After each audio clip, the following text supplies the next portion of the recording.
Sebuah penerbangan American Airlines yang dalam perjalanan dari New York ke New Delhi terpaksa dilencongkan ke Rom susulan ancaman bom pada petang Ahad.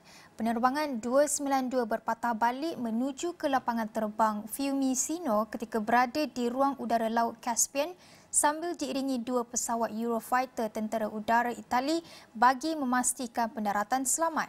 Mengutip laporan AFP, seorang perunding IT yang berada dalam penerbangan itu, Mahesh Kumar berkata, juruterbang mengumumkan pesawat dilencongkan ke Rom kira-kira 3 jam sebelum mendarat. Katanya polis Itali mengiringi penumpang untuk pemeriksaan keselamatan sebaik mereka tiba di lapangan terbang.